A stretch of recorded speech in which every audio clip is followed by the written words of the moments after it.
ஆதன் அதுல்யாவையும் அசோக்கையும் பார்த்தான்.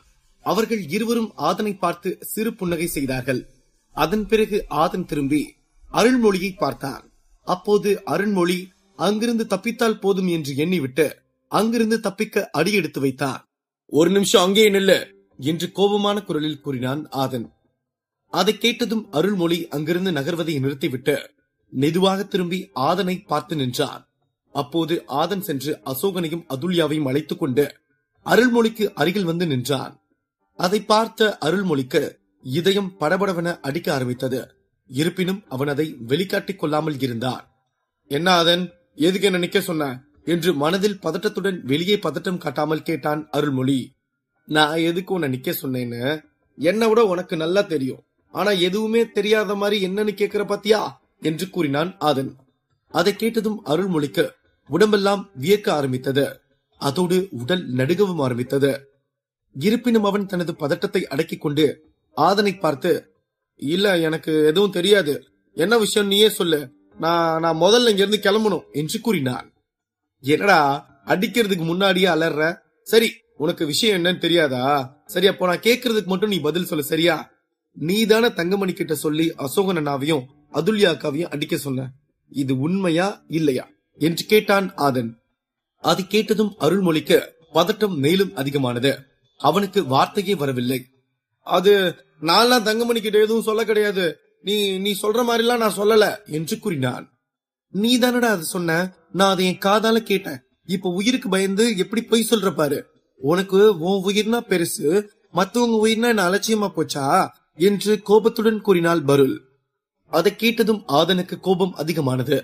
இருப்பினும் அவன் தனது கோபத்தை கட்டுப்படுத்திக் கொண்டு அருள்மொழியை பார்த்து, மத்தவங்க சொல்றதெல்லாம் விட நானே அங்கிருந்து கேட்டேன். நீ இவங்க 2 பேரையும் அடிக்க சொன்னது, அப்புறம் என்ன சொன்ன? டே தங்கமணி, உன்னோட கோஸ்ட் பிளேட் சக்தியை பயன்படுத்துடா, அதை நான் பார்த்ததே இல்ல அப்படின்னு சொன்ன. சொன்னியா இல்லையா? உண்மையை சொல்றா, உன்னை ஒண்ணு பண்ண மாட்டேன் என்று கூறினான். இதுக்கு மேல நம்ம உண்மையை சொல்லாம இருந்தா இவன் கோபம் அதிகமாகி நம்மளையும் தங்கமணி மாதிரி கொன்னாலும் கொன்றுவான். அதனால உண்மையை சொல்லி உயிரை காப்பாத்திக்கிறது தான் புத்திசாலித்தனம் என்று நினைத்தான் அருள்மொழி. ஆமா அதன், நான் தான் அப்படி சொன்னேன் என்று கூறினான் அருள்மொழி.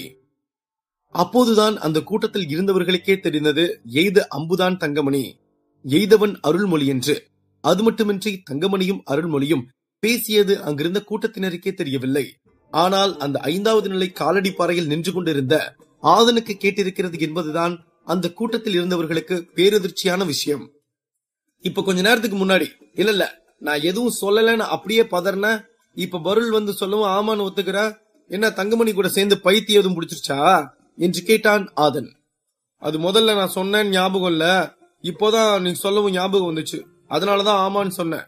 சரி, நான் தான் அப்படி சொன்னேன், அதுக்கு நான் இப்ப என்ன பண்ணணும்னு சொல்ல வர்ற என்று பதட்டத்துடன் கேட்டான் அருள்மொழி. அப்படி வா வலிக்கு. இப்ப நீ என்ன பண்ற?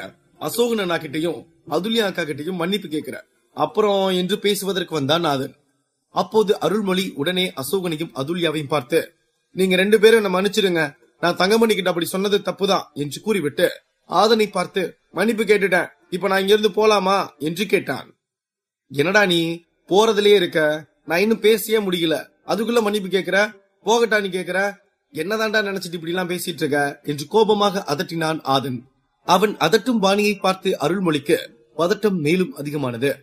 சரி சரி, இப்ப நான் என்ன பண்ணணும்னு சொல்ல வர்ற? அவங்க காலில் விழுந்து மன்னிப்பு கேட்கணுமா என்று கேட்டான். அடே என்னடா, நான் சொல்ல வர்றத நீயே சொல்லிட்ட. ஆமாடா, நீ பண்ண தப்புக்கு சும்மா மன்னிப்பு கேட்டா போதாது, நீ இவங்க 2 பேர் காலையும் விழுந்து மன்னிப்பு கேட்டாதான் சரியா இருக்கும். இதை ஏன் நான் சொல்றேன்னா, நீ இவங்களை அடிக்க சொன்னதே தப்பு.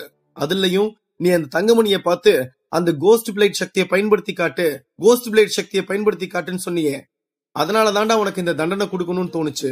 சரி, உங்ககிட்ட இதுக்கு விளக்கம் கொடுத்துட்டு இருக்கேன். நீயா வந்து இவங்க 2 பேர் காலையும் விழுந்தா உன் உயிர் உன்னோடது, இல்லனா உன் உயிர் என்னோடது என்று உறுதியாக கூறினான் ஆதன். அவன் கூறியதை கேட்டதும் அந்த கூட்டத்தினருக்கு அதிர்ச்சியாக இருந்தது. ஏனென்றால் அருள்மொழி தங்கமணியை விட பலமானவன் இல்லை, ஆனால் அவன் சைகன் வம்சத்தை சார்ந்தவன். அந்த சைகன் வம்சம் அங்கிருக்கும் பல வம்சங்களில் மிகவும் ஆளுமை மிக்க வம்சம். அதன் படை என்பது அனைத்து வம்சங்களை விடவும் வலிமை மிக்க படையாகும். அப்போது அந்த கூட்டத்தில் இருந்த ஒருவன், எனக்கு தெரிஞ்சு இந்த ஆதன் கொஞ்சம் ஓவரா தான் போறான்னு நினைக்கிறேன். ஏன்னா இப்போதான் இந்த ஆதன் அந்த 5வது நிலை காலடி பாறையில நின்னு கொஞ்சம் சக்தி எடுத்துட்டு வந்திருக்கான். ஆனா சைகன் வம்சம் எல்லாம் காலங்காலமா ஒரு நாட்டையே ஆண்டுட்டு இருக்கவங்க. இது மட்டும் அந்த வம்சத்துக்கு தெரிஞ்சா ஆதனை என்ன பண்ணுவாங்கன்னே தெரியல என்று கூறினார். அங்கிருந்த பலருக்கும் இந்த எண்ணம் தான் மனதில் ஓடிக்கொண்டிருந்தது. அவர்கள் அனைவரும் ஆதனை கோபமான ஒரு பார்வையில் பார்த்துக் கொண்டிருந்தார்கள். அங்கிருந்த கூட்டத்தினருக்கு மட்டுமல்ல, அங்கிருந்த பருள், அசோகன் மற்றும் அதுல்யாவுக்கு கூட ஆதன் பேசியது திகைப்பூட்டும் வகையில்தான் இருந்தது. அவர்கள் ஆதன் இப்படி பேசுவான் என்று நினைத்து கூட பார்க்கவில்லை. ஏனென்றால் அவர்களுக்கு தெரியும், கபடபுரத்தின் செல்வ வளமும் படைபலமும் எந்த ஊரிலும் இல்லாத வண்ணம் பெருமை வாய்ந்த ஒன்று என்று. இப்படி எல்லா திசையிலும் ஆதனை அதிர்ச்சியோடும் அதிருப்தியோடும் பார்த்து கொண்டிருந்தார்கள். அந்த சமயம் அருள்மொழி ஆதனை கோபமாக பார்த்து, என்னடா வார்த்தை சொல்ற? நான் யாருன்னு தெரியுமா? சைகன் வம்சம்னா என்னன்னு உனக்கு தெரியுமா? அவ்வளவு பெரிய வம்சத்துல பிறந்துட்டு இவங்க 2 பேர் காலில் விழுக சொல்லி எனக்கு நீ உத்தரவு போடுற? உனக்கு எவ்வளவு திமிர் இருக்கும் என்று சாடினான். அதை கேட்டதும் ஆதன் சிரித்துவிட்டு, ஆமாடா, நான் திமிர் பிடிச்சவன் தான். நீ யாரு, நீ எந்த வம்சத்தை சேர்ந்தவன் எல்லாம் எனக்கு தெரியாது. நீ தப்பு பண்ணிருக்க. உன் தப்புக்கு உன் உயிர் எடுக்கிறதா இல்ல இவங்க 2 பேர் காலையும் விழுந்து மன்னிப்பு கேட்க வைக்கிறதான்னு 2 வாய்ப்பு கொடுத்திருக்கேன். இதுக்கு மேல முடிவு உன்னோடது பாத்துக்கோ என்று கூறிவிட்டு தனது நிலையில் இருந்து ஒரு அடி முன்னெடுத்து வைத்து நின்றார். அதை பார்த்த அருள்மொழி தனது நிலையில் இருந்து ஒரு அடி பின்னெடுத்து வைத்தான். அப்போது ஆதன் தனது மின்னல் ஸ்பியரை எடுத்து அருள்மொழியின் தொண்டையில் வைத்துவிட்டு, உனக்கு ரொம்ப டைம் எல்லாம் கொடுக்க முடியாது. உன்கிட்ட கடைசியா கேக்குற, மன்னிப்பு கேக்குறியா இல்ல தொண்டையில இறக்கவா? உன்னை கொல்றதுக்கெல்லாம் நான் யோசிக்கவே மாட்டேன். ஏன்னா நீ செத்ததுக்கு அப்புறம் உன் வம்சத்துல இருந்து எவ வந்தாலும் எப்படியும் அதுலயும் 10 பேரை குத்தி போட்டுட்டுதான் நான் சாவேன். அது சரி, நாங்க போட போற சண்டை உனக்கு என்ன தெரியவா போது? சரி, விஷயத்துக்கு வருவோம். மன்னிப்பா மரணமா என்று கேட்டார். ஆதன் பேசியதை கேட்டும் அவனது ஸ்பியர் தனது தொண்டையில் தன்னை கொல்ல காத்துக் கொண்டிருப்பதை பார்த்தும் அருள்மொழிக்கு உடம்பெல்லாம் வேர்த்து நிற்க முடியாமல் நடுங்க ஆரம்பித்தது. ஏனென்றால் இப்படித்தான் கண்ணுமிக்கும் நேரத்தில் தங்கமணியின் உயிர் கொல்லப்பட்டது. அப்படி இருக்கும்போது இவனுக்கு என்ன செய்வதென்றே தெரியவில்லை. என்ன செய்யலாம் என்று அருள்மொழி சிந்தித்துக் கொண்டிருந்த போது ஆதன் கோபமாக அவனை பார்த்தான்.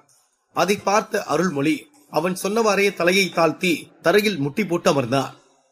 அருள்மொழி அசோகனையும் அதுல்யாவையும் பார்த்து, நீங்க 2 பேரும் என்ன மன்னிச்சிடுங்க. நான் பண்ணது தப்புதான். அதுவும் இல்லாம ஒரு பொண்ணை நான் அடிச்சிருக்க கூடாது.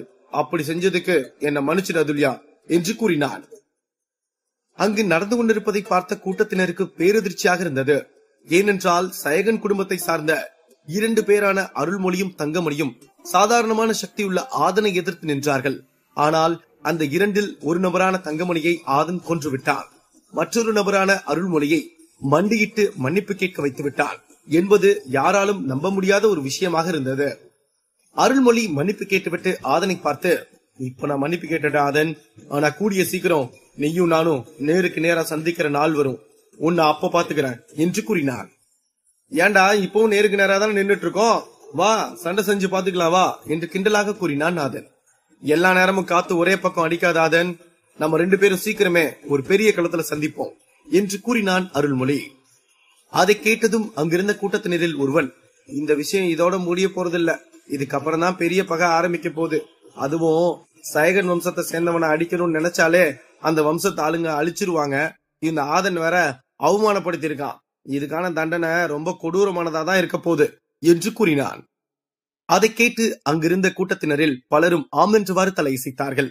அது மட்டுமின்றி அங்கிருந்த இன்னும் சிலரும், எப்படியும் இதுக்கப்புறம் அருள்மொழி மதுரை அகாடமியில இருக்க வாய்ப்பே இல்ல, இவன் கபடபுரம் போய் இங்க நடந்ததெல்லாம் சொல்லி ஆளுங்களை கூட்டிட்டு வர போறான் என்று கூறினான். அப்போது அங்கு பலரும் அதை பற்றி பேசிக்கொண்டு அங்கு சில சலசலப்புகள் இருந்தது. அந்த சமயம் கூட்டத்தாருக்கு ஒரு பேரதிர்ச்சி காத்துக் கொண்டிருந்தது. அது என்னவென்றால், ஆதன் அருள்மொழியை பலார் என்று ஒரு அறை அறிந்தான். அதை பார்த்த கூட்டத்தினர் திகைத்து போனார்கள். இன்னும் பலர் ஆதன் அருள்மொழியை அடித்ததன் காரணம் இருவரும் ஒரு நாள் ஒரு களத்தில் சந்திப்போம் என்று அருள்மொழி கூறியதற்குத்தான் அடித்தான் என்று நினைத்தார்கள். அந்த சமயம் ஆதன் அருள்மொழியை பார்த்து, இந்த அடி எதுக்குன்னு தெரியுமா? இது ஒரு பொண்ணுன்னு பார்க்காம எங்க அக்காவை பலார்னு அரைஞ்சிய அதுக்காக என்று கூறிவிட்டு மீண்டும் பலார் என்று மறுக்கண்ணத்தில் அறைந்துவிட்டு, இது என்னோட மனதிருப்திக்காக. இந்த அடியை நீ வாழ்நாள்ல மறக்கவே கூடாது. இப்ப நீ இங்க இருந்து கிளம்புடா என்று கூறினான். அந்த 2 அடியை வாங்கியதும் அருள்மொழியால் ஏதும் பேசவே முடியவில்லை. அவன் திடீரென்று ரத்த ரத்தமாக வாந்தி எடுத்தான். அப்போது அதை பார்த்த அதன், இன்னொரு வாட்டி நீ அவங்கிட்டயாவது நான் யாரு, நான் எந்த வம்சத்தை சேர்ந்தவன் பேசிட்டு இருந்தேன்னு வையே, அன்னைக்குதான் உனக்கு கடைசி நாளா இருக்கும். என் மூஞ்சிலே முழிக்காத, போடா இங்கிருந்து என்று கூறினான். ஆதன் அதை கூறிவிட்டு அப்படியே திரும்பி அசோகனையும் அதுல்யாவையும் அன்பாக பார்த்தான். அவ்வளவு அவமானப்பட்ட அருள்மொழி அங்கிருந்து அனைவரையும் சுற்றி பார்த்துவிட்டு தலை குனிந்தவாறே அங்கிருந்து சென்று விட்டான். ஆதன் செய்வதை பார்த்த அங்கிருந்த கூட்டத்தினர் அவர்கள் யாரும் ஆதனை குறைத்து மதிப்பிட்டு அவனுடன் சண்டைக்கு போகவில்லை என்று சந்தோஷமாக உணர்ந்தார்கள். ஆதன் அங்கிருந்த கூட்டத்தினர் என்ன நினைப்பார்கள் என்றெல்லாம் கவலை கொள்ளவில்லை. ஏனென்றால் அவனை பொறுத்தவரை அவன் செய்தது சரி என்று நினைத்துக் கொண்டிருந்தான். ஆதன் அசோகனின் முகத்தை பார்த்ததும் அவன் மிகவும் காயப்பட்டிருக்கிறான் என்று புரிந்து கொண்டான். அப்போது ஆதன் அதுல்யாவை பார்த்து, அண்ணனுக்கு அடி ரொம்ப ஆழமா பட்டிருக்குன்னு நினைக்கிறாங்கா, அதனால அண்ணன் இங்கிருந்து கூட்டிட்டு போலாம் வாங்க என்று கூறினான். அதுல்யாவும் உடனே சரி என்றவாறு தலையசைத்தாள். அவளும் இன்று ஆதனின் அதீத சக்தியை பார்த்து அசந்து போனாள். இருப்பினும் இதை பற்றி பேசுவதற்கான நேரம் இது இல்லை என்று புரிந்து கொண்டாள். ஏதும் பேசாமல் அமைதியாக சென்றாள். அவர்கள் மூவரும் அங்கிருந்து செல்வதை பார்த்த கூட்டத்தினர் அமைதியாக நின்று பார்த்துக் கொண்டிருந்தார்கள். சிறிது நேரத்திற்கு முன்பு வரை ஆதனை ஒரு அதிக பிரசங்கி என்றும் அவன் இந்த நீர்வீழ்ச்சியில் இருக்கும் 4வது நிலை காலடி பாறையில் நிற்கக்கூட முடியாது என்றும் எண்ணிக்கொண்டிருந்தார்கள். ஆனால் அடுத்த சில மணி நேரத்தில் அந்த 5வது நிலை காலடி பாறையில் நின்று அந்த கூட்டத்தினரின் முதன்மையான எண்ணத்தை தவிடுபொடி செய்தான் ஆதன். அதன் பிறகு அவன் தங்கமணியுடன் சண்டை போடுவது ஆதனுக்குத்தான் ஆபத்து என்று நினைத்துக் கொண்டிருந்தார்கள். அப்போதும் ஆதன் ஒரு மாவீரன் போல் தங்கமணியை கொன்று வீழ்த்தினான். அங்கிருந்த கூட்டத்தினரின் 2வது எண்ணமும் தவறாகத்தான் முடிந்தது.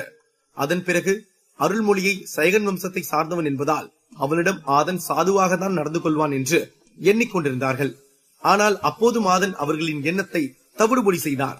மாவீரனை யாராலும் உருவாக்க முடியாது, மாவீரர்கள் தானாக உருவாக்கப்படுகிறார்கள் என்பதற்கு ஆதன் ஒரு மிக சிறந்த உதாரணமாகிறான்.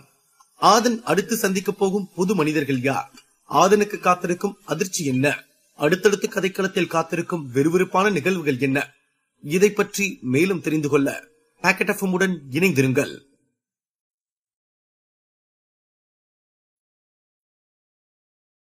அசோகன் மற்றும் அதுல்யாவை அழைத்துக் கொண்டு சென்றான் ஆதன்.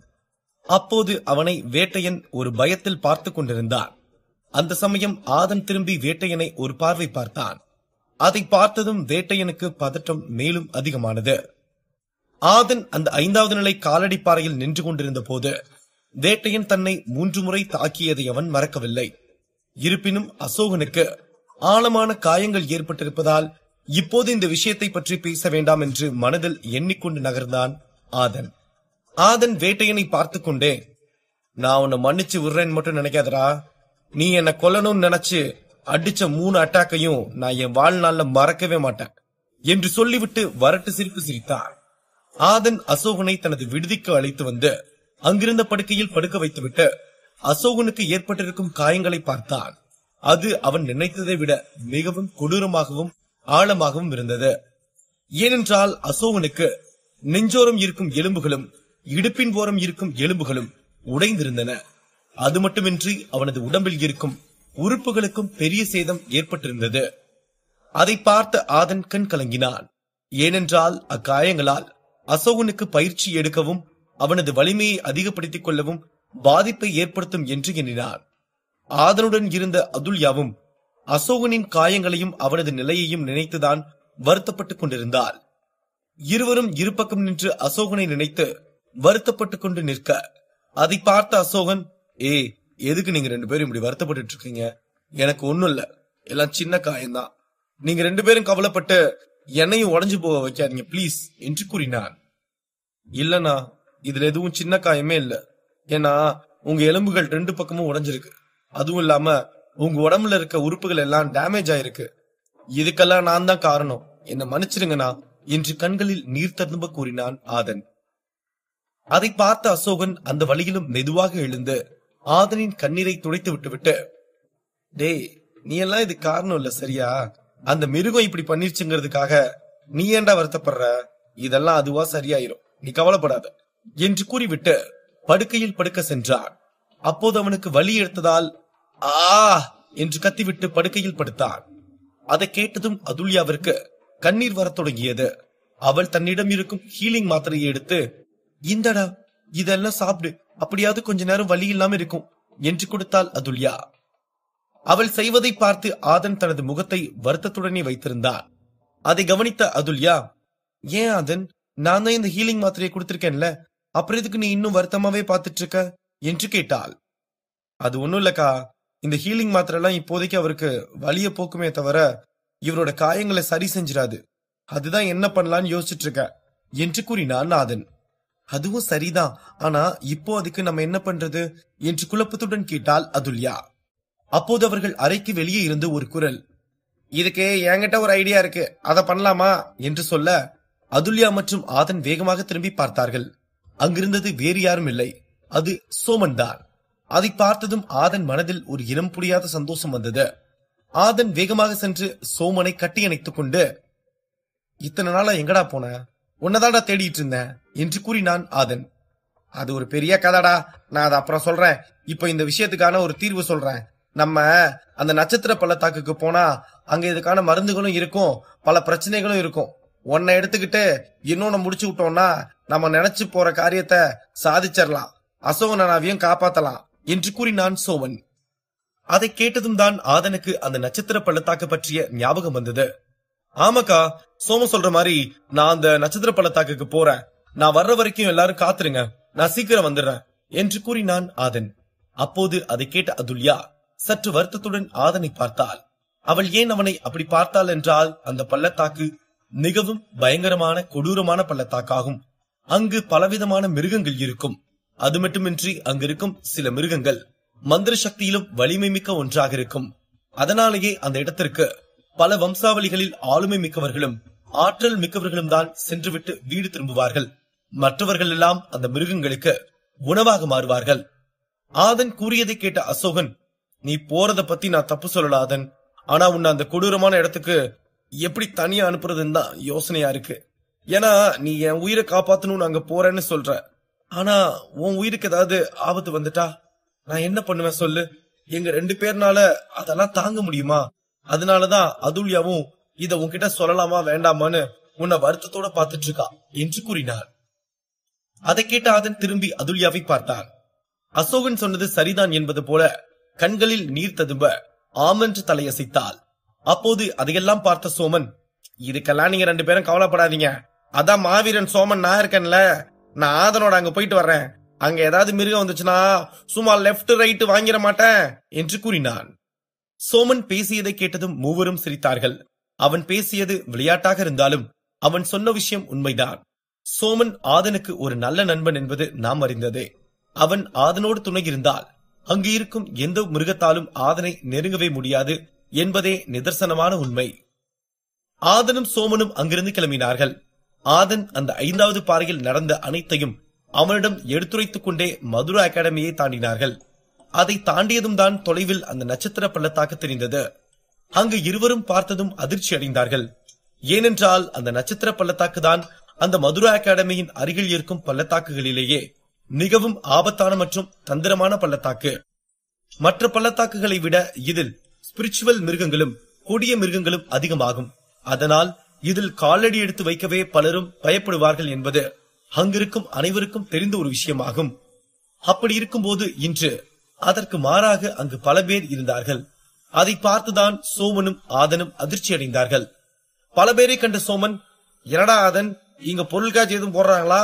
இங்க அந்த நட்சத்திர பள்ளத்தாக்குக்கு உள்ளார போறதுக்கு இவ்வளவு பேர் நிக்கிறாங்க, பேசாம ஒரு டிக்கெட் கவுண்டர் போடலாமே என்று கிண்டலாக கூறினான். அதை கேட்டு ஆதன் சிரித்துவிட்டு, இல்லடா, இவங்க எல்லாம் சாதாரணமா ஆளுங்க மாதிரி தெரியல, அப்படின்னா இவங்க இங்க ஏதோ ஒரு விஷயத்துக்காக தான் வந்திருக்காங்க, அது என்னன்னு நம்ம முதல்ல தெரிஞ்சுக்கணும் என்று அந்த கூட்டத்தையே பார்த்து கொண்டிருந்தார். அங்கிருந்த அனைவரும் இளம் வயதை சார்ந்தவர்கள் தான். ஆனால் அவர்கள் எல்லாம் ஆதன் சொன்னவாறு சாதாரணமான ஆட்கள் இல்லை. அவர்களில் பெரும்பாலானோர் 8வது லெவல் மற்றும் அதற்கு மேல் இருக்கும் சக்தியை கொண்டவர்கள் தான். அது மட்டுமின்றி இவர்கள் அனைவரும் மார்ஷியல் ஆர்ட்ஸ் சக்தியில் உச்சம் பெற்றவர்கள் ஆவர்.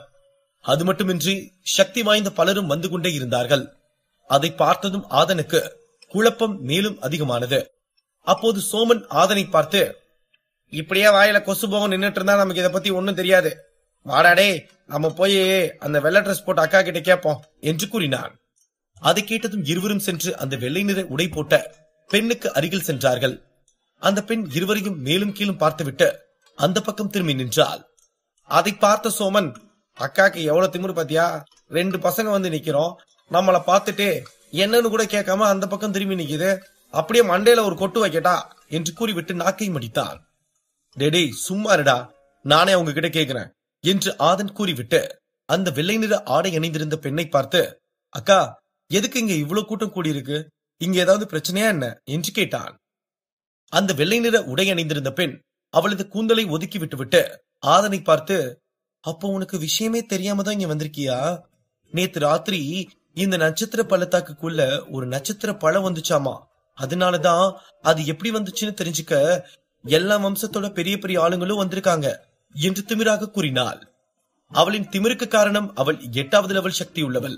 அது மட்டுமின்றி ஆதனும் சோமனும் அவளை விட குறைந்த லெவல் சக்தி உள்ளவர்கள் என்று தெரிந்து கொண்டு அப்படி தெனாவட்டாக பேசினாள். அவள் பேசுவது அவளுக்கு அருகில் இருந்த 7வது லெவல் சக்தி உள்ள மஞ்சள் நிற உடை போட்டிருந்த பெண்ணுக்கு பிடிக்கவில்லை. அந்த பெண் அமைதியாகவும் அழகாகவும் இருந்தாள். அத்துடன் அந்த பெண் அந்த 8வது லெவல் சக்தி உள்ள பெண்ணுக்கு உறுதுணையாக வந்தவள்தான். அவள் ஆதனை பார்த்து சிறு புன்னகை மட்டும் செய்துவிட்டு அங்கேயே நின்று அங்கு வருபவர்களை பார்த்து கொண்டிருந்தாள். நட்சத்திர பழமா அப்படின்னா என்னங்க என்று கேட்டான் ஆதன். அதுவே தெரியாத உனக்கு? அத பத்தி நான் சொல்றதை விட தோ இவன் உன்கிட்ட சொல்லுவா என்று வெள்ளை நிற உடை போட்ட பெண் கூறிவிட்டு அந்த மஞ்சள் நிற உடை போட்ட பெண்ணை கை காட்டினாள். அடேங்கப்பா, இந்த பொண்ணு ரொம்பதான் பிகு பண்ணிக்கிறா மச்சான். சரி விடு, அந்த பொண்ணாவது நல்லா பேசுதான்னு பாப்போம் என்று கூறினான் சோமன். அப்போது அந்த மஞ்சள் நிற உடை போட்ட பெண் ஆதனை பார்த்து சிறு புன்னகை செய்துவிட்டு, நீங்க 2 பேரும் இந்த மதுரா அகாடமிக்கு புது ஸ்டூடெண்ட் கரெக்டா? அதனாலதான் உங்களுக்கு இந்த நட்சத்திர பழத்தை பத்தி தெரியலையோ என்று கேட்டாள். அதை கேட்ட இருவரும், என்னடா அதனே, இந்த புள்ள அந்த புள்ளையோட ரொம்ப கேள்வி கேட்கும் போல, நம்ம தான் பூனை கிட்ட தப்பிச்சு புலி கிட்ட மாட்டிக்கிட்டோமோ என்று கேட்டான் சோமன். இரு கொஞ்ச நேரம் பேசி பார்த்தாதான் தெரியும் எது பூனை எது புலின்னு என்று ஆதன் கூறிவிட்டு அந்த மஞ்சள் நிற உடை போட்ட பெண்ணை பார்த்து, ஆமாங்க, நாங்க 2 பேரும் மதுரா அகாடமியிலேயே புது ஸ்டூடெண்ட் தான், அதனாலதான் எங்களுக்கு அந்த பழத்தை பத்தி தெரியல என்று கூறினார். அப்போது அதை கேட்ட அந்த மஞ்சள் நிற உடை போட்ட பெண், அப்படிங்களா, சரி அப்ப உங்களுக்கு அதை பத்தி நான் சொல்றேன் என்று கூறிவிட்டு சிறு புன்னகை செய்தாள். அந்த மஞ்சள் நிற உடை அணிந்த பெண் ஆதனை பார்த்து சிரிப்பதை பார்த்த வெள்ளை நிற உடை அணிந்திருந்த பெண், இல்ல நானே அவங்களுக்கு அந்த பழத்தை பத்தி சொல்றேன், உனக்கு அதை பத்தி தெளிவா தெரியுமான்னு தெரியல சரியா, அதனால நீ உன் இடத்துல இருந்து நகர்ந்து நில்லு, அவங்க கிட்ட நானே பேசிக்கிறேன் என்று கூறினாள். அதை பார்த்த சோமன், இந்த வெள்ளை டிரஸ் போட்ட பொண்ணுக்கு பைத்தியம் எதுவும் பிடிச்சிருச்சா, எதுக்கு இவ இப்படியெல்லாம் பண்ணிட்டு இருக்கா என்று கூறினான்.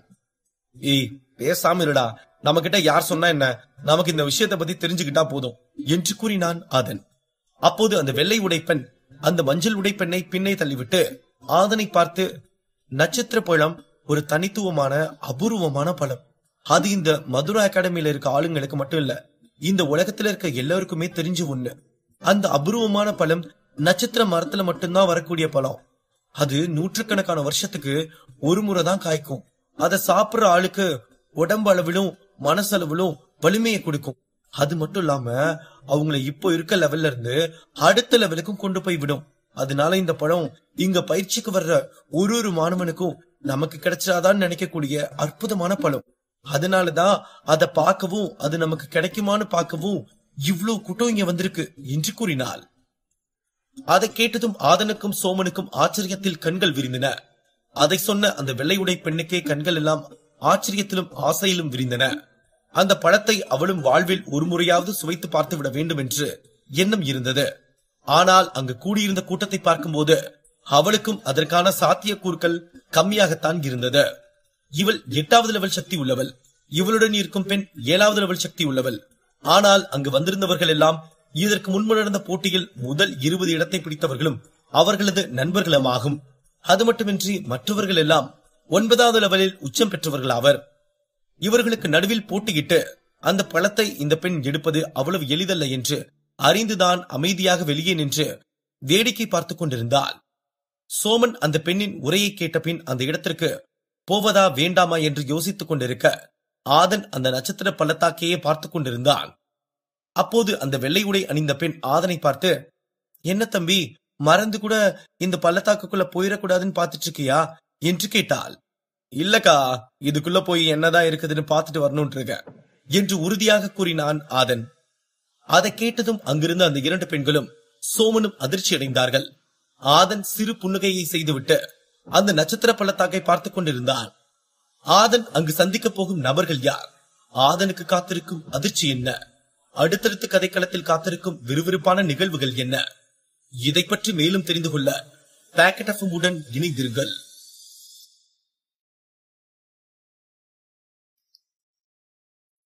ஆதன் அந்த நட்சத்திர பள்ளத்தாக்கிற்குள் செல்ல வேண்டும் என்று முடிவெடுத்து நின்று கொண்டிருந்தான்.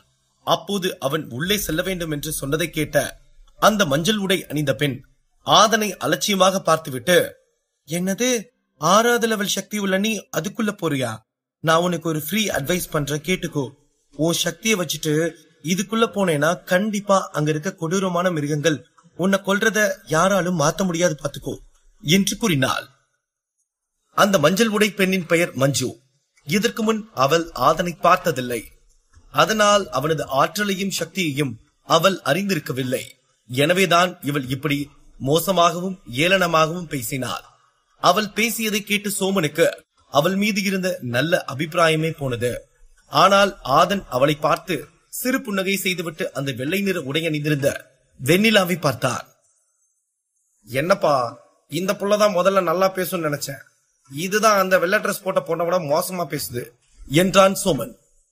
அவங்க எப்படி பேசினா என்ன, நம்ம உள்ள போக போறோம், அதுக்கு முன்னாடி அங்க இருக்க விஷயத்தை பத்தி தெரிஞ்சுக்கிட்டு போலாம், சரியா என்று கூறினான் ஆதன். அதுவும் சரிதான், ஆனா அழகு இருக்க இடத்துலதான் ஆபத்து இருக்கும்னு பெரியவங்க சொன்னது பொய் இல்லப்பா, அதை இந்த மஞ்சு கூட தெரிஞ்சுக்கிட்டேன் என்று முகத்தை சுளித்துக் கொண்டு கூறினான் சோமன். அதை கேட்டு ஆதன் சிறு புன்னகை செய்துவிட்டு மீண்டும் திரும்பி வெண்ணிலாவை பார்த்தான். அப்போது வெண்ணிலா ஆதனை பார்த்து, தம்பி, அவ இப்படிதான் மூஞ்சில அடிச்ச மாதிரி பேசுவா, நீங்க 2 பேரும் தப்பா நினைச்சுக்காதீங்க. ஆனா ஒண்ணுப்பா, அவ சொன்ன விதம் தப்பா இருக்கலாம், ஆனா சொன்ன விஷயம் உண்மைதான் என்று கூறினாள். அதை கேட்ட சோமன், என்னடா இந்த அக்காவும் இந்த பொண்ணை திட்டுற மாதிரி அப்படியே ஒரு யூட்டன் போட்டு நமக்கு அட்வைஸ் பண்ணுதே என்று கூறினான். ஏய், பேசாம இருடா, அவங்க அவங்களுக்கு தெரிஞ்ச விஷயத்த சொல்றாங்க என்று ஆதன் சோமனை பார்த்து கூறிவிட்டு வெண்ணிலாவை பார்த்து, நீங்க இவ்வளவு தூரம் சொல்றீங்கன்னா கண்டிப்பா நீங்க அந்த நட்சத்திர பள்ளத்தாக்குக்குள்ள போன அனுபவம் இருக்கும்னு நினைக்கிறேன். அப்படி போயிருந்தா உங்க அனுபவத்தை பத்தி சொன்னா எனக்கு கொஞ்சம் ஈஸியா இருக்கும்ல என்று கூறினான். அது வேணும்னா சொல்றேன்பா, இதே மாதிரி ஒரு வாட்டி நட்சத்திர பழம் பள்ளத்தாக்குல வந்துச்சு. அப்போ இதை விட பெரிய கூட்டம் வந்துச்சு. அப்பவும் நானு 8வது லெவல் சக்தியில தான் இருந்தேன். அப்ப நான் உள்ள போனப்போ அங்க வந்த 7வது லெவல் சக்தி உள்ள ஒருத்தனும் நானும் ஒரு மிருகத்துக்கிட்ட மாட்டிக்கிட்டோம். அப்ப அவனும் அவ சக்தியை வெளிப்படுத்தினா, நானும் என் சக்தியை வெளிப்படுத்தினேன். அதுக்கப்புறம் நடந்த சம்பவத்தை என்னால வாழ்நாள்ல மறக்கவே முடியாது. அது என்னன்னா, அன்னைக்கு நான் எல்லா பக்கமும் பார்த்து சண்டை போட்டுட்டு இருந்தேன். அவன் ஒரு பக்கம் மட்டும் பார்த்து சண்டை போட்டுட்டு இருந்தான். அவனுக்கு முன்னால இருந்த மிருகத்தை அழிச்சிட்டு பின்னாடி திரும்பினான். அப்போ என்ன முழுங்க வந்த மிருகத்துக்கிட்ட இருந்து நான் அந்த பக்கம் தப்பிச்சு போக, அந்த மிருகம் அந்த 7வது லெவல் சக்தி உள்ள அந்த நபரை வாயில போட்டு ஒரு கடி கடிச்சிச்சு. என் பக்கம் திரும்பி பார்த்துச்சு. அப்போ அந்த நபரோட ரத்தம் என் முகத்துல அடிச்சிச்சு. அதுக்கப்புறம் அங்க இருந்து தப்பிச்சா போதுன்னு உயிர் தப்பிச்சு வெளியே வந்துட்டேன். இப்பவும் நான் போறதா இருந்தா இவ கூட தான் போவேன், இல்லனா போகாம கூட இருந்திருப்பேன் என்று கூறினாள் வெண்ணிலா. ஆத்தாடி ஆத்தா, இது தெரிஞ்சதுக்கு அப்புறமும் நம்ம அந்த பள்ளத்தாக்குக்குள்ள போய் தான் ஆகணுமா? ஆதன், உன் முடிவை எனக்காக மாத்திக்க கூடாதா என்றான் சோமன். டேய், பேசாம இருடா, வேண்டாம் வேண்டான்னு சொல்லிட்டு இருக்க, பாத்துக்கலாம்டா, நான் தான் இருக்கேன்ல என்று கூறினான் ஆதன். நீ இருப்படா, நான் அந்த 7வது லெவல் சக்தி உள்ளவன் மாதிரி போயிட்டானா அப்புறம் நான் இருக்க மாட்டேன் என்று முணுமுணுத்தான் சோமன். அதை கேட்ட ஆதன், என்னடா சோமன் சொன்ன என்று கேட்க, ஒண்ணும் இல்லையே, ஒண்ணுமில்ல, போற உசுர தடுத்தா வைக்க முடியும், அதுக்கு தயாரா இருக்கேன்னு சொன்னடா என்று பதட்டத்திலும் சிரித்துக்கொண்டே கூறினான் சோமன். வெண்ணிலா கூறியது கட்டுக்கதையல்ல, அவள் சந்தித்த ஒரு நிஜம்தான். ஆனால் அங்கு அது மட்டுமின்றி இன்னும் பல பிரச்சனைகள் உள்ளது. அது என்னவென்றால், இதுபோல் மிருகங்களுடன் சண்டை போட்டு கூட தப்பித்து வந்து விடலாம். ஆனால் அங்கு உள்ளே வரும் 9வது லெவல் சக்தி உள்ளவர்களுடன் சண்டை போட்டு ஜெயிக்க வேண்டும். அப்படி இருக்கும்போது ஆதன் 6வது லெவல் சக்தியில் இருக்க, அங்கிருக்கும் அனைவருக்கும் அவன்தான் எளிதான போட்டியாளனாக இருப்பான். அதையெல்லாம் கேட்ட பின்பும் ஆதன் அவனது முடிவை மாற்றிக்கொள்ளவில்லை. எதுவாக இருந்தாலும் சண்டை செய்து பார்த்துக் கொள்ளலாம் என்று எண்ணிக்கொண்டு திடமான மனதோடு அந்த நட்சத்திர பள்ளத்தாக்கை பார்த்து திட்டம் தீட்டிக் கொண்டிருந்தான். அப்போது அவனது நம்பிக்கையை உணர்ந்த மஞ்சு, நீ இவ்ளோ விஷயம் கேட்டதுக்கு அப்புறமும் உன் மனசை மாத்திக்கலன்னு பார்த்தாலே தெரியுது. அப்ப உனக்கு நாங்க வேணும்னா உதவி செய்யட்டுமா? அது என்னன்னா, நீயும் எங்க கூட வா, நம்ம 4 பேரும் ஒன்னா போவோம். அங்க கிடைக்கிற விஷயத்த நம்ம 4 பேரும் 4 பங்கா பிரிச்சுக்கலாம் என்று கூற, அதை கேட்டதும் ஒரு வரட்டு சிரிப்பு சிரித்தான் ஆதன். அவன் அப்படியே ஒப்புக்கொள்வதாக இருந்தாலும் அவன் வழி நடத்த இவர்கள் மூவரையும் வேண்டுமென்றால் கூட்டாளியாக சேர்த்துக் கொள்வான். ஆனால் ஒருபோதும் அவர்கள் சொல்படி நடப்பதற்கு இவன் ஒப்புதல் தெரிவித்து செல்ல மாட்டான். அதுதான் ஆதன். ஆதன் சிறிது நேரம் அவர்களுடன் நின்று கொண்டிருந்து விட்டு அவர்கள் இருவரையும் விட்டு சோமனுக்கு கொஞ்சம் தள்ளி நின்றான். அப்போது ஆதன் அங்கு ஒரு நபரை பார்த்து அதிர்ச்சி அடைந்தான். அது வேறு யாரும் இல்லை, அது பருள்தான். இவளும் அங்க வந்திருக்கா, சரிதான், அதிக சக்தி உள்ள எல்லாருமே இங்க வருவாங்க போல என்று நினைத்தான் ஆதன். ஆதன் பருளை நெடுநேரமாக பார்க்கவில்லை. ஆனால் அவளுடன் வந்த வேட்டையன் கோபத்துடன் பார்த்து கொண்டிருந்தான். அவனை பார்த்ததும் ஆதனுக்கு தன்னை அடித்தது அவனுக்கு ஞாபகம் வந்தது. அதே ஞாபகம் வேட்டையனுக்கும் வந்தது. வேட்டையனுக்கு அது மட்டுமின்றி ஆதன் தங்கமணியிடமும் அருள்மொழியிடமும் நடந்து கொண்டதும் அவனுக்கு ஞாபகம் வந்தது. அதை நினைத்தும் அவன் பதட்டத்தில் பருளுக்கு பின்னால் ஒளிந்தவாறே அங்கிருந்து சென்று விட்டான். ஆதனும் அவன் பயந்து செல்வதை பார்த்துவிட்டு அவனை பார்த்து சிரித்துவிட்டு வேறு யார் யாரெல்லாம் அங்கு வந்திருக்கிறார்கள் என்று பார்த்து கொண்டிருந்தான். அப்போது அடுத்த நபர் ஒருவன் வந்தான். அவன்தான் ஆதனை முதலில் பார்த்தான். அவன் ஆதனை பார்த்து முறைத்துக் கொண்டே வந்தான். அது வேறு யாரும் இல்லை, நவயுகன் தான். அவன் அங்கு வந்து இறங்கியதும் பலரும் அவனை சுற்றி வளைத்தார்கள். அது மட்டுமின்றி அவனுடன் சிந்துவும் வந்திருந்தாள். அவள் அழகுக்கு பேர் போனவள், நவயுகன் சண்டைக்கு பேர் போனவன். இப்படி இருவரும் அங்கு வரும்போது அவர்கள் மீது அங்கு இருப்பவர்களின் பார்வை இல்லாமல் இருக்க வாய்ப்பே இல்லை. நவயுகன் ஆதனை பார்த்து ஏளனமாக ஒரு சிரிப்பு சிரித்தான். ஆதன் அவனை கண்டுகொள்ளாமல் அவனுக்கு அருகில் இருந்த சிந்துவை பார்த்தான். சிந்து ஆதனை பார்த்ததும் சிறு புன்னகை செய்தாள். பதிலுக்கு ஆதனும் சிறு புன்னகை செய்தான். அதை பார்த்த நவயுகன் திரும்பி சிந்துவை பார்த்து முறைக்க, அவன் முறைப்பதை கவனித்த சிந்துவின் சிரிப்பு மறைந்தது. அப்போது நவயுகன் மீண்டும் திரும்பி ஆதனை பார்த்துவிட்டு, வாடா மவன, நீ மட்டும் உள்ள வந்த உன் சாவு என் கையில தான் என்று நினைத்தான். அதை பார்த்து ஆதன் சிரித்துவிட்டு நின்றான். மஞ்சு வெண்ணிலவை பார்த்து, அக்கா அக்கா கொஞ்சம் பாருங்க, அங்க யாரெல்லாம் வர்றாங்கன்னு, அவங்களெல்லாம் நான் இவ்வளவு பக்கத்துல பார்த்ததே இல்லக்கா என்று கூறினார்.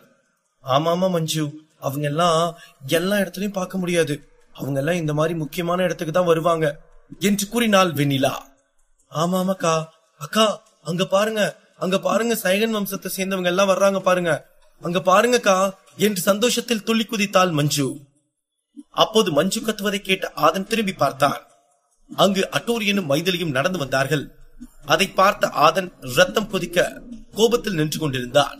அவர்களை பார்த்த அந்த பள்ளத்தாக்கிற்கு வெளியே நின்று கொண்டிருந்த மக்கள் அனைவரும் சந்தோஷத்தில் துள்ளி குதித்தனர். அதை பார்த்த அட்டோரியன் மைதிலியுடன் கைகாட்டிக் கொண்டே அங்கிருந்து நடந்து வந்து பள்ளத்தாக்கிற்கு முன்பு வரும்போது ஆதனை பார்த்து விட்டான். அட்டோரியன் ஆதனை பார்த்தவுடன் மைதிலியின் கையை இழுத்து தனது கைகளுக்குள் கோர்த்து கொண்டு நடக்க ஆரம்பித்தான். அதை பார்த்த ஆதன் ஒரு வரட்டு சிரிப்பு சிரித்து விட்டு, போடா போடா, இவன் என்னை காப்பாத்துறானாமா, போடாடே என்று கூறினான். அங்கு நடந்து வந்து கொண்டிருந்த மைதிலி இன்னும் ஆதனை பார்க்கவில்லை. ஆனால் ஆதன் பார்த்து விட்டான். அது மட்டுமின்றி அங்கிருந்த அனைத்து ஆண்களின் கண்களும் மைதிலியின் மேல்தான் இருந்தன.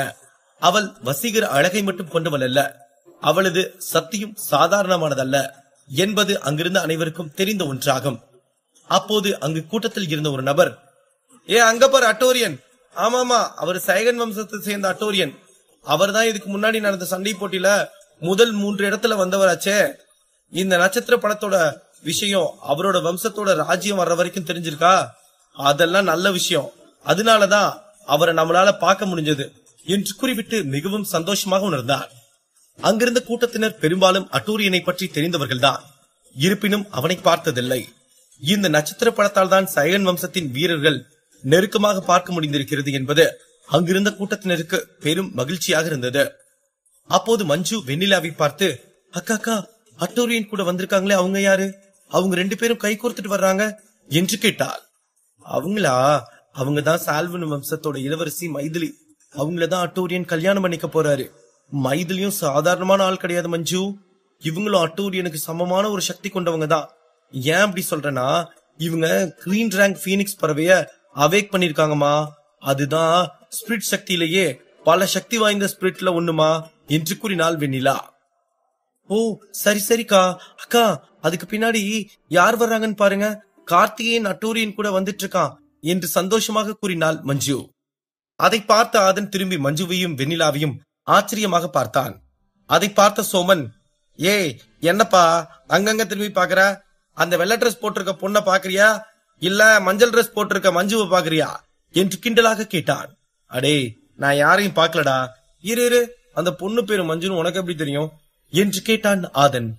அதுப்பா அவங்க பேசிக்கிட்டு இருக்கத கேட்டேன். அப்புறம் அந்த பொண்ணு அழகா இருந்துச்சா, அதனாலதான் அந்த பொண்ண. நீ அதெல்லாம் விடு, நீ யார பாத்துட்டு இருந்த சொல்லு என்று கேட்டான் சோமன். நான் அந்த மஞ்சள் கலர் போட்ட பொண்ண என்று இழுத்தான் ஆதன். டேய் இழுக்காம டக்குன்னு சொல்றா, உன் பதில கேட்டுதான் டக்குன்னு ஆளை மாத்தணும் என்று பதட்டமாக கூறினான் சோமன். நான் அந்த மஞ்சள் கலர் போட்ட பொண்ண பாக்கல, சும்மாதான் அவங்க என்ன பேசுறாங்கன்னு கேட்டுட்டு இருந்தேன் என்று சிறு புன்னகையுடன் கூறினான் ஆதன். அப்பாடா நீ திடீர்னு இழுக்கவும் நீ யாரதான் பாக்குறியோன்னு நினைச்சிட்டேன்பா என்று கூறிவிட்டு சிரித்தான் சோமன். ஆளா இப்போதான் பார்த்தோம், கொஞ்ச நேரத்துக்கு முன்னாடிதான் அவங்கள கழுவி கழுவி ஊத்துன, அதுக்குள்ள ஆளா மாறிட்டீங்களா என்று கேட்டான் ஆதன். அது எங்களுக்குள்ள ஆயிரம் சண்டை இருக்கும் நண்பா, இருந்தாலும் காதல் இல்லைன்னு ஆயிருமா என்று வெக்கப்பட்டு கொண்டு கூறினான் சோமன். அதை பார்த்ததும் ஆதன் சிரித்துவிட்டு, நீ என்ன கரும வேணாலும் பண்ணு, நான் எதுவும் சொல்லல என்று கூறினான். அதன் பிறகு இருவரும் அவர்கள் பேசுவதை கேட்க ஆரம்பித்தார்கள். அப்போது வெண்ணிலா மஞ்சுவை பார்த்து, ஆமா மஞ்சு, கார்த்தி அட்டூரியனோடவும் சைகன் வம்சத்தோடவும் ஐக்கியம் ஆயிட்டான் போலமா, அதனாலதான் அட்டூரியன் கூட அந்த பள்ளத்தாக்குள்ள போனான். இருந்தாலும் நீ ரொம்ப லக்கி மஞ்சு, ஏன்னா உனக்கு இப்படி ஒரு வாழ்க்கை கிடைச்சிருக்கு, கார்த்தி மாதிரி ஒரு நல்ல பையன் உனக்கு கிடைச்சிருக்காமா என்று கூறினாள். அதை கேட்டதும் சோமன் மனதில் இடி விழுந்தது போல செய்து காண்பித்தான். அதை பார்த்த அதன், போச்சா இங்க சொன்னது உனக்கு கேட்டிருக்குன்னு நினைக்கிறேன், இல்லைனாலும் நான் ஒரு டைம் சொல்லட்டா என்று கிண்டலாக கேட்டான். வேண்டாம் நண்பா, என் இதயம் ஒரு வாட்டி உடைஞ்சதே போதும், அதை மறுபடியும் கல்ல வச்சு உடைக்காதப்பா, அவங்க சொன்னதுக்கான பொருள் எனக்கு நல்லாவே புரிஞ்சிருக்குப்பா என்று கூறினான் சோமன். அப்படியா, புரிஞ்சா சரி. இப்படிதான் சோமன், நம்ம ஊர்ல உன்ன மாதிரி நிறைய பேரு ஒரு பொண்ணை பத்தி தெரியாம லவ் பண்றாங்க, அதுக்கப்புறம் உண்மை தெரிஞ்சதுன்னா ஐயோ எனக்கு லவ் ஃபெயிலியர் சொல்லி கதறிட்டு இருக்கானுங்க என்று கூறினான் ஆதன். அதை முழுவதுமாக சோமன் கேட்டுவிட்டு, என்னப்பா வர வர ரொம்ப கருத்தூசி போட்டுட்டு இருக்க, ஓ ஹீரோன்னு பதிவு பண்றீங்களோ, அப்போ நான் இங்க ஒன்னு பதிவு பண்றேன் கேளுங்க. லவ் ஃபெயிலியர்னா ஃபீல் பண்ண மாட்டேன், டக்குன்னு அந்த கூட்டத்துல ஒரு பொண்ணு நிக்குது பாரு, அதை பார்த்து லவ் பண்ணுவேன், அதுவும் போச்சுன்னா அந்த பக்கம் ஏதாவது பார்த்துட்டு போவேன் என்று கூறினான். அடே நீ பண்றதுக்கு பேரு லவ் இல்ல, சைட் அடிக்கிறது, அத லவ்னு சொல்லி உண்மையான லவ் பண்றவங்கள அசிங்கப்படுத்தாத என்று சோமன் 2 அடி அடித்தான் ஆதனை. எப்பா எனக்கு எல்லாம் ஒரு நாளைக்கு ஒரு கருத்தூசி போதும்பா, எதுக்கு 2 என்று கிண்டலாக கூறினான் சோமன். அதை கேட்டதும் சிரித்தான் ஆதன், கூடவே சோமனும் சிரித்தான். இருவரும் பேசி சிரித்துக் கொண்டே அங்கு யாரெல்லாம் வருகிறார்கள் என்று பார்த்துக் கொண்டிருந்தார்கள். அந்த பள்ளத்தாக்கிற்கு வந்தவர்களுக்கு காத்திருக்கும் அதிர்ச்சி என்ன, மஞ்சுவுக்கு காத்திருக்கும் அதிருப்தி என்ன, அடுத்தடுத்து கதைக்களத்தில் காத்திருக்கும் சிறப்பான சம்பவங்கள் என்ன, இதை பற்றி மேலும் தெரிந்து கொள்ள பாக்கெட் எஃப்எம் உடன் இணைந்திருங்கள்.